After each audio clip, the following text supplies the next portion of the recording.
नमस्कार, हमारे खास कार्यक्रम चर्चा में आपका स्वागत है। मैं हूं प्रखर श्रीवास्तव। तो AIMIM के मुखिया असद उद्दीन ओवैसी की विवादों की लिस्ट में एक और विवाद जुड़ गया है।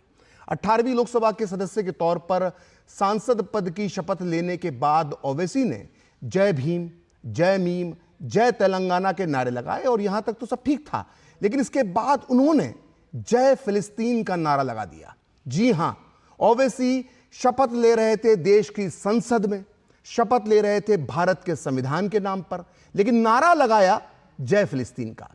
ओवैसी के इस नारे के बाद सत्ता पक्ष के सदस्यों ने हंगामा खड़ा कर दिया। इसके बाद इसे रिकॉर्ड से हटाने के आदेश दिए गए। ये नारा लगाने के बाद चारों तरफ से ओवैसी की आलोचना हो रही है। इसी बीच सुप्रीम कोर्ट के जाने माने वकील विष्णु शंकर जैन ने ओवैसी के खिलाफ राष्ट्रपति के मामले सामने जाकर शिकायत दर्ज करवाने की बात कही और शिकायत दर्ज करवा भी दी है। और इस शिकायत में मांग की गई है कि ओवैसी के सांसद सदस्य के तौर पर उन्हें अयोग्य घोषित किया जाए। आज चर्चा में हमारे साथ स्वयं खुद विष्णु शंकर जैन भी होंगे और हम उनसे ये जानने की कोशिश करेंगे कि क्या सही में जय फिलिस्तीन का नारा लगाने पर ओवैसी की संसद सदस्यता खतरे में पड़ सकती है। लेकिन उसके पहले देखते हैं कि ये विवाद सामने आने के बाद ओवैसी और बीजेपी के नेताओं की क्या प्रतिक्रिया रही। आपके सामने है, सब बोल रहे हैं, क्या क्या नहीं बोल रहे हैं। हम क्या बोले? हम जय भीम, जय मीम, जय तेलंगाना, जय फलस्तीन। तो उन्होंने फलस्तीन पे ऑब्जेक्शन उठाया, ऐसा बीजेपी कैसा खिलाफ है? कैसा खिलाफ है? कैसा खिलाफ है बताइए, बताओ कौन सा संविधान का प्रोविजन है? ओथ के दिन ओवैसी ने जो ओथ लिया है, देश को अपमान किया है। फिलिस्तीन जिंदाबाद, जय फिलिस्तीन कहना ये कानूनन अपराध है और उन पर कानूनी कार्रवाई होनी चाहिए। वो देश को सीरिया बना देना चाहते हैं। तो सुना आपने, भारत की संसद में भारत के संविधान की शपथ लेकर जय फिलिस्तीन का नारा लगाने वाले ओवैसी को अपने किए पर कोई पछतावा तो छोड़िए, जरा सा मलाल भी नहीं है। हैरत की बात है कि ओवैसी ने अपनी शपथ के बाद जय भीम, जय मीम, जय तेलंगाना और जय फिलिस्तीन बोला, लेकिन एक बार भी जय हिंद या भारत की जय और भारत माता की जय बोलने का तो सवाल ही नहीं होता। आखिर ये मानसिकता क्या है? दरअसल इनका और इनकी पार्टी AIMIM का ये बहुत पुराना रिकॉर्ड है। कभी वो कहते हैं कि हमने 700 साल तक हिंदुस्तान पर हुकूमत की है, कभी वो कहते हैं कि हम 15 मिनट के लिए पुलिस हटा के देख लो, तो कभी वो कहते हैं कि हम 15 करोड़ पर भारी पड़ेंगे, कभी वो भारत माता की जय बोलने से इनकार कर देते हैं, तो कभी वो कहते हैं कि जिस लाल किले से प्रधानमंत्री तिरंगा फहराते हैं वो लाल किला हमारा है। हर दूसरे, तीसरे, चौथे दिन इनकी जुबान से नफरत ही निकलती रहती है। आखिर इतना जहर इनके अंदर आया कहां से? दरअसल इसके पीछे है इनकी जड़ें, इनकी नींव। आज हम ओवैसी के जय फिलिस्तीन के नारे पर जरूर चर्चा करेंगे, लेकिन पहले देखते हैं कि इनकी पार्टी AIMIM आई कहां से, इस पार्टी की बुनियाद क्या है, इसका उद्गम हुआ कहां से। यह सब समझना और जानना बहुत जरूरी है। तो आइए इतिहास के झरोके में झांकते हैं और सीधे चलते हैं 97 साल पहले। तो बात ये 1927 की है। 1927 में हैदराबाद के निजाम की सलाह पर एक दल बनाया गया था। वो दौर था जब हैदराबाद रियासत के नाम से जाना जाता था। इस दल का नाम रखा गया मजलिस-ए-इत्तेहादुल मुसलमीन यानी MIM, और इसका उद्देश्य था हैदराबाद के इस्लामीकरण करने के लिए कट्टरपंथी MIM का गठन हुआ था। यही उसका उद्देश्य था। उसके बाद MIM का लक्ष्य हैदराबाद में शरिया और इस्लामिक कानून की स्थापना करना था। तो देख लीजिए मकसद MIM का क्या था। और MIM ने पाकिस्तान की मांग और मोहम्मद अली जिन्ना के प्रस्ताव का, उनकी मांगों का, उन्होंने पाकिस्तान प्रस्ताव दिया था, उसका समर्थन किया। MIM ने पाकिस्तान की मांग और जिन्ना का जोरदार समर्थन किया। ओवैसी इसी MIM की कोख से निकले AIMIM के आज अध्यक्ष हैं। तो ये समझना बहुत जरूरी है कि ये MIM की कोख से AIM बाहर निकली है। आइए अब थोड़ा सा और आगे बढ़ते हैं।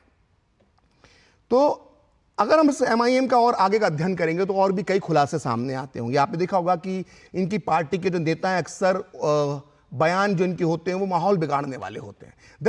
दरअसल इसके पीछे की वजह क्या है? वजह वही है ओवैसी की पार्टी का पुराना इतिहास।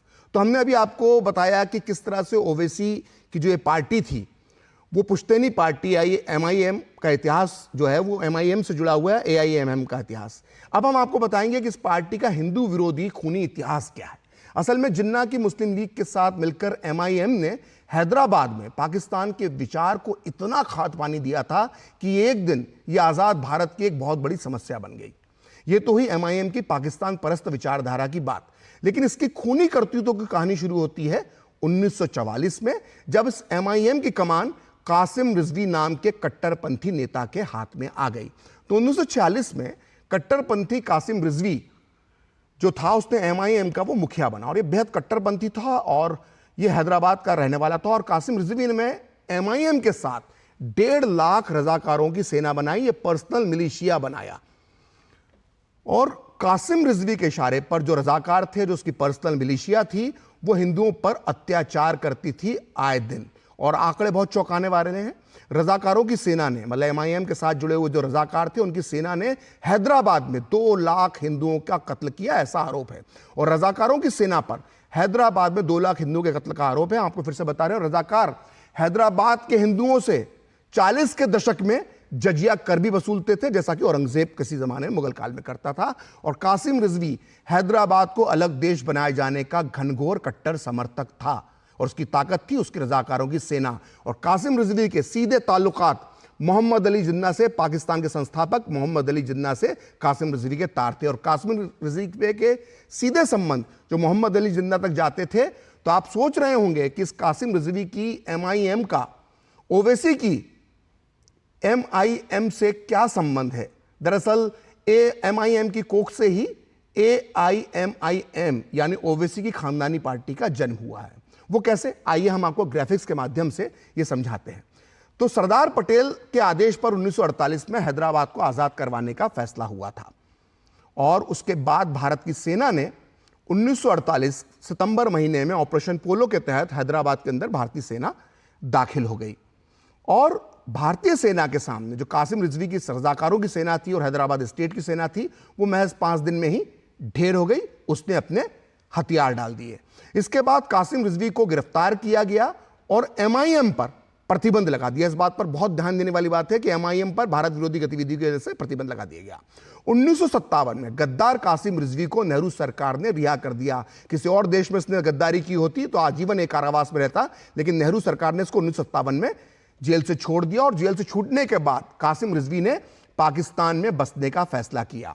कासिम रिजवी ने जेल से छूटने के बाद पाकिस्तान में बसने का फैसला किया, और पाकिस्तान जाने से पहले कासिम रिजवी ने अपनी पार्टी MIM की एक बैठक बुलाई। बहुत ध्यान से सुनिए इस बैठक में क्या हुआ, क्योंकि यहीं से ओवैसी की पार्टी की कहानी शुरू होती है। इस बैठक में कासिम रिजवी ने MIM की कमान युवा वकील अब्दुल वाहिद ओवैसी को सौंप दी, जिनकी तस्वीर बीच में लगी हुई है। और इन्हीं अब्दुल वाहिद ओवैसी के पोते हैं असद उद्दीन ओवैसी। तो आप देख सकते हैं ग्राफिक्स में कासिम रिजवी, अब्दुल वाहिद ओवैसी और हमारे वर्तमान वाले ओवैसी साहब। तो ये लिंक जो है वो कासिम रिजवी का सीधे सीधे जो है वो ओवैसी तक आता है। तो MIM रजाकार इन्हीं की कोख से निकली है, AIMIM जो कि ओवैसी की पार्टी है। तो ये तो हो गया ओवैसी की पार्टी का इतिहास। और आइए अब इतिहास के बाद हम बात करते हैं ताज़ा विवाद की। और ताज़ा विवाद को हमें समझने के लिए इस विषय को समझना पड़ेगा कि आज जय फिलिस्तीन का जो नारा लगाया है उससे ओवैसी कितनी मुसीबत में फंस गए हैं।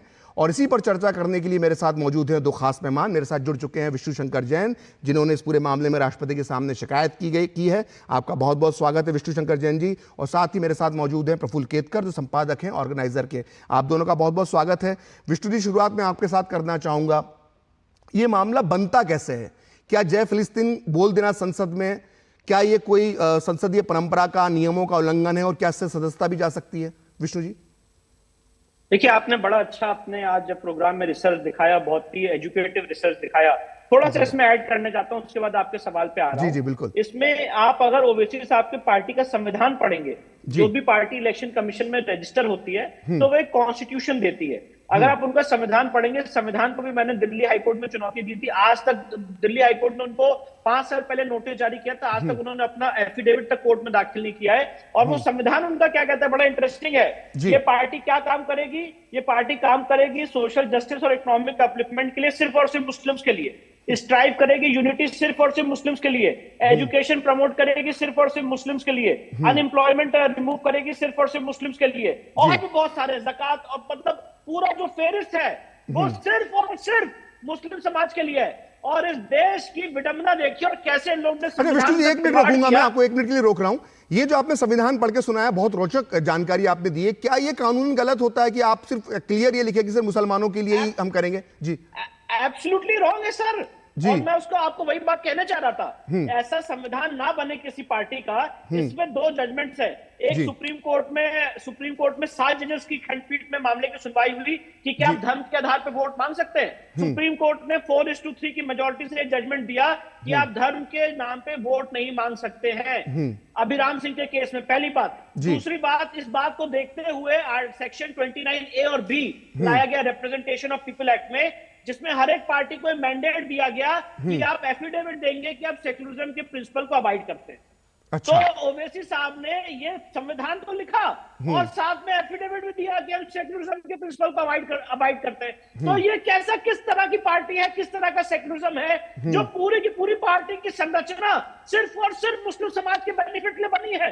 जी, तो ये बात हमने दिल्ली हाईकोर्ट में रेस की, दिल्ली हाईकोर्ट ने ओवैसी साहब को नोटिस जारी किया, आज तक उसका जवाब नहीं दिया गया है। अच्छा। तो ये जो स्लोगन लगाया गया है जय फिलिस्तीन, इसके पीछे ये भी एक बैकग्राउंड है। अब अच्छा। अपनी बात पे आता हूं, आपने जो सवाल पूछा। जी।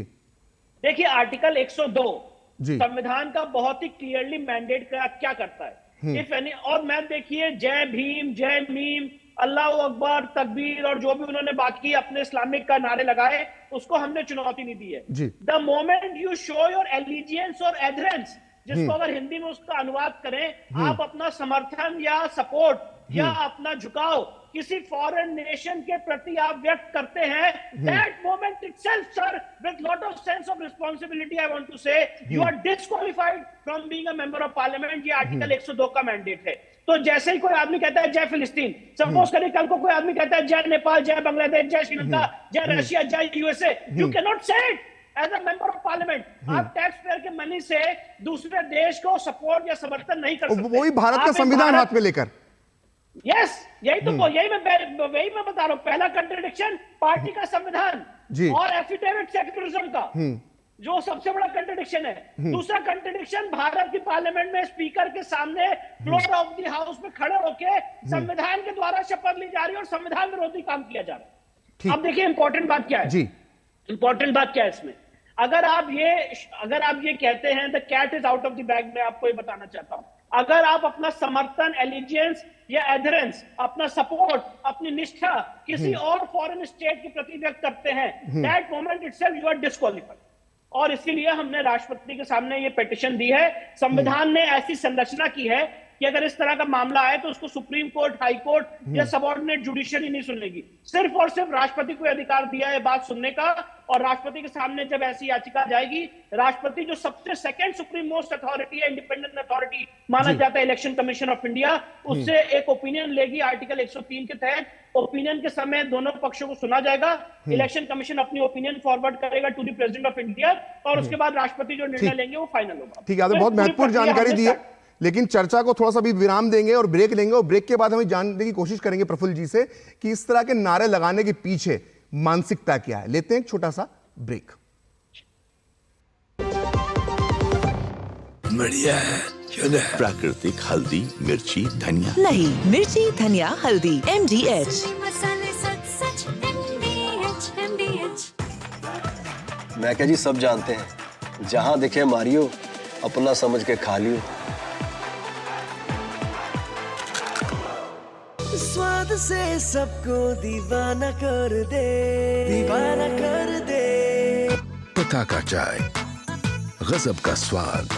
बात जब पीढ़ियों के लिए बनने वाले घर की हो तो जिम्मेदारी बड़ी हो जाती है। गैलेंट समझता है ये जिम्मेदारी। अब डबल M रिब्स के साथ गैलेंट एडवांस TMT रीबार, निर्माण का रियल हीरो। गोल्डी छोले मसाले, जहाँ जाए रिश्ते बनाए, जहाँ जाए रिश्ते बनाए, गोल्डी मसाले। तो ब्रेक के बाद एक बार फिर आपका स्वागत है और हम बात कर रहे हैं ओवैसी के एक और विवाद की, जो उन्होंने जय फिलिस्तीन का नारा संसद में लगाया है। उसका परिणाम क्या होगा, क्योंकि राष्ट्रपति के पास उनकी शिकायत विष्णु शंकर जैन साहब, जो बड़े जाने माने वकील हैं, उन्होंने कर दी है। अब सवाल उठता है क्या उनकी संसदीय जाएगी कि नहीं जाएगी। लेकिन सवाल दूसरा भी है। सवाल यह है कि इस तरह के नारे, जय फिलिस्तीन के नारे लगाने के पीछे आखिर मानसिकता क्या है। और प्रफुल्ल केतकर जी, मैं आपसे यही जानना चाहता हूं। प्रखर जी, विष्णु जी ने तो उसके कानूनी पक्ष और संवैधानिक पक्ष के बारे में बताया जी। आपने जो रिपोर्ट बताई उसमें मैं और दो चीजें जोड़ना चाहता हूं जी। नवाज खान जो MIM के फाउंडर थे जी, 1927 में, मतलब पाकिस्तान की आइडिया फ्लोट होने से पहले जी, एक डिमांड उन्होंने की थी, और वो डिमांड केवल अलग से मुस्लिम राष्ट्र की नहीं थी, अशरफी डोमिनियन की थी। अच्छा। आप इस्लाम को अच्छी तरह से समझते हैं, मैं जानता हूं, और आपको भी पता है तकिया कलाम क्या होता है। और जब असदुद्दीन ओवैसी कहते हैं कि मैं संविधान पर ये करता हूं कानूनी होने के नाते, और उनके वो हमेशा, लेकिन उन्होंने कभी भी अपने पूरे राजनीतिक करियर में कासिम रिजवी को नकारा नहीं है, ना उसके पापों को नकारा है। बिल्कुल। क्योंकि वो नकारते ही उनका सारा हिस्टोरिकल, और आपने जैसे बताया कि 1957 में उनके दादाजी को ये सौंपा गया था, तो एक बेसिकली डायनेस्टिक अशरफी पार्टी है। बिल्कुल। तो बाकी सारा जो है, जय मीम, जय तेलंगाना, ये तकिया कलाम है। संविधान की भाषा करना तकिया कलाम है। दो ही सच्चाई है, एक जय मीम है, एक जय फिलिस्तीन है। क्योंकि जैसे ही ये पैन इस्लामिज्म की मानसिकता हमारे लिए ऊपर क्या है, तो हमारे लिए ना तेलंगाना है, ना भारत है, ना जय हिंद है, ना भारत का संविधान है। उसके ऊपर आप कभी भी उस हिसाब से चर्चा कर लीजिए और उनको सीधा सीधा सवाल करिए, शरिया या संविधान, तो वो कहने के लिए तो आपके शो पर कह देंगे कि दोनों, लेकिन जब आप पूछेंगे उनको टकराने के बाद क्या, तो उसको वो टाल देंगे। तो ये मानसिकता है मूल में, और इसका इतिहास जाता है 1927 तक। और इसीलिए जब हम इसकी चर्चा कर रहे हैं तो केवल, और ये पहली बार इस तरीके से नहीं हो रहा है, हमने देखा है उनके, वो संविधान की भाषा करते हैं। विष्णु जैन जी ने उनके पार्टी के संविधान के बारे में कहा। उनके वासिम पठान जो प्रवक्ता रहे, बड़े नेता रहे, उनको गणपति बाप्पा मोरिया गणेश चतुर्थी के समय बोलने के लिए माफी मांगनी पड़ी है। और ये सेकुलरिज्म की बातें करेंगे, ये सेकुलरिज्म का पाठ दूसरों को पढ़ाएंगे।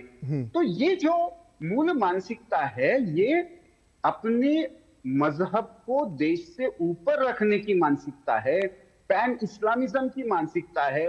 ये सोच खिलाफत आंदोलन की पैदाइश है, जिसने भारत के सामान्य मुस्लिम जन को भी, और इसमें और एक बात हैरानी की जोड़ दूं प्रखर जी, ये जयमीम की बात करते हैं, तो कम से कम कांग्रेसियों को यह पूछ लेना चाहिए कि उस समय बीदर का इलाका था, और रजाकारियों ने उस समय आज के कांग्रेस के अध्यक्ष श्रीमान मल्लिकार्जुन खड़गे जी की माता जी को जिंदा जलाया था। क्या ओवैसी साहब उन रजाकारों का खंडन करेंगे क्या?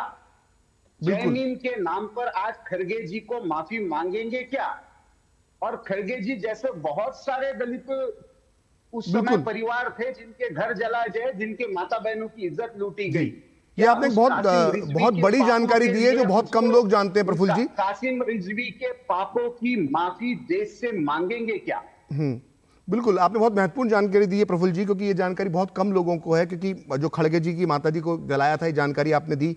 लेकिन चर्चा में और भी कांग्रेस के नेताओं ने तेलंगाना चुनाव से पहले ही अपने कार्यकर्ताओं को कहा कि ये बताना चाहिए ओवैसी के खिलाफ अपने कार्यकर्ताओं को, मतदाताओं को। लेकिन हाँ, लेकिन इस पर यही बात है, दुर्भाग्य से खुद कांग्रेस के नेता कारण वो इस पर बात नहीं करते। हाँ बिल्कुल, बात करने से कतराते हैं। अभी एक ब्रेक लेंगे, ब्रेक के बाद हम जानने की कोशिश करेंगे जैन साहब से कि आखिर बैरिस्टर खुद को वो कहते हैं ओवैसी साहब, तो उन्होंने अगर ये बोला होगा तो क्या सोचकर बोला होगा, क्या उनके पास भी कुछ कानूनी दांवपेच है, इसको समझने की कोशिश करेंगे एक ब्रेक के बाद। पाव भाजी को फेवरेट बनाता है MDH पाव भाजी मसाला। MDH पाव भाजी मसाला। MDH बनाए पाव भाजी लाजवाब। घुटना, कंधा या कमर, चाहे जैसा हो दर्द, डॉक्टर ऑर्थो आपको देता है दर्द से पूरी आजादी। ये कोई टेम्पररी पेन किलर नहीं, आयुर्वेदिक औषधि है। नया फोन? बिल्कुल मेरे जैसा। तेरा ही फोन है। टीम बस में भूल आया था तू। क्रिकेट के बाद का प्लान ऐसे मत भूल जाना भाई। क्रिकेट के बाद का प्लान मतलब पाजी? मतलब रिटायरमेंट का प्लान। इस जनरेशन ने तो उस बारे में सोचा भी नहीं होगा। नहीं भाई पहले मैच से ही सोचा है, इसलिए तो वो कर रखा है। वो मतलब क्या? वही जो सब लोग सही है करते रहते हैं। म्यूचुअल फंड्स में SIP। म्यूचुअल फंड्स में SIP। अगर ऐसे भूल भी जाओ ना तो भी रिटायरमेंट का प्लान बैकग्राउंड में चलते रहना चाहिए ताकि आगे की लाइफ सेट रहे। सही है। म्यूचुअल फंड निवेश बाजार जोखिमों के अधीन है। योजना से जुड़े सभी दस्तावेजों को ध्यान से पढ़ें।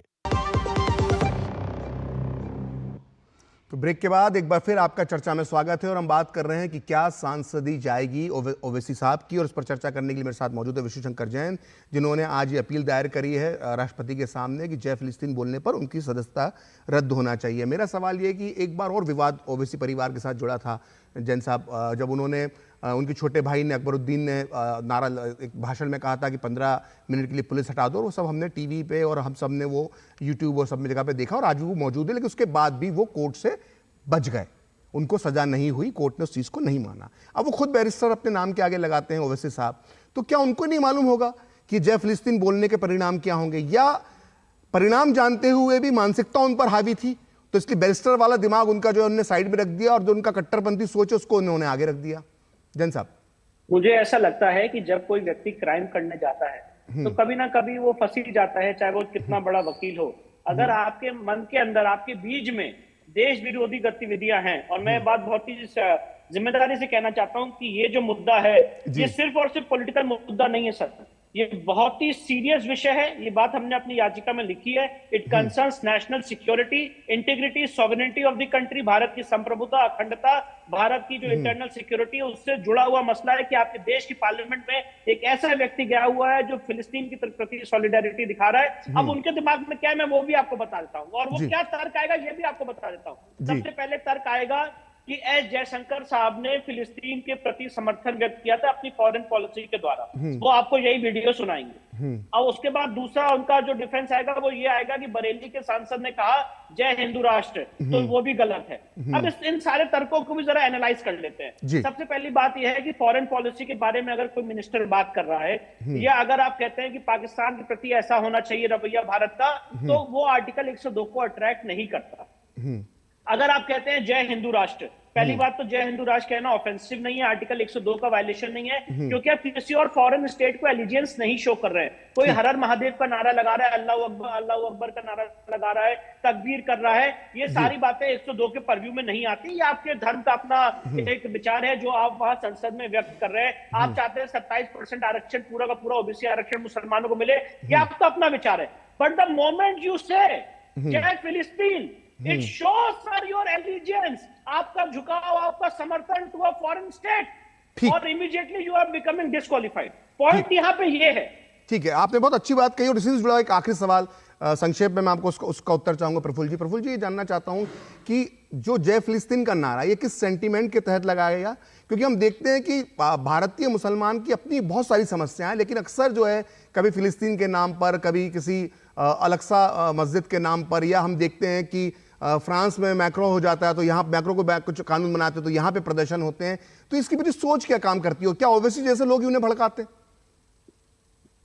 जी बिल्कुल, देखिए मैंने आपको जो कहा कि ये खिलाफत से सिस्टमेटिकली पेनेट्रेट की गई मानसिकता है। 1920 के दशक में एक रेल बन रही थी तुर्की से लेकर मक्का तक जी, उसके लिए लाल मस्जिद से और फिरंगी मस्जिद से लखनऊ की फंड रेजिंग हुआ, गहने दिए महिलाओं ने। फंड रेजिंग के नाम पर यह बताया गया कि देखिए आपका खलीफा है, आपका खलीफा है, आपका खलीफा है। भारत का अनपढ़ मुस्लिम कहाँ जानता था कौन खलीफा है और किसका खलीफा है, लेकिन ये बताया गया। और तब से ये पैन इस्लामिज्म की मानसिकता, जिस पर डॉक्टर बाबा साहब आंबेडकर अपनी पुस्तक में पार्टीशन और पाकिस्तान, आइडिया पाकिस्तान के ऊपर क्लियरली लिखते हैं कि ये जो मानसिकता है कि brotherhood in Islam means only for the Muslims, not for universe, not for any other community. इसलिए मैंने कहा कि ये जय मीम भी तकिया कलाम है, जय तेलंगाना भी तकिया कलाम है, जय मीम और जय फिलिस्तीन यही सच्चाई है। वो कभी कश्मीर के नाम पर होगा, कभी फिलिस्तीन के नाम पर होगा, कल पाकिस्तान पर कोई कार्रवाई करता है भारत तो उसके भी नाम पर हो सकता है। तो वो मैक्रो वगैरह तो बहुत ही दूर की बात है, यूरोप में क्या हो रहा है। तो बेसिकली एक रैलिंग पॉइंट पैन इस्लामिज्म का चाहिए होता है, और आज का वो रैलिंग पॉइंट हमास और फिलिस्तीन बना। लेकिन बड़ी हैरानी की बात है कि चीन में जो उइगर मुसलमानों के साथ हो रहा है उस पर ओवैसी साहब के बयान नहीं आते हैं, ना संसद में उस तरह की बात करते हैं। आप दोनों मेहमान इस चर्चा में मेरे साथ शामिल हुए, आप दोनों का बहुत बहुत धन्यवाद। तो फिलहाल इस खास कार्यक्रम में इतना ही। देखते रहिए डीडी न्यूज।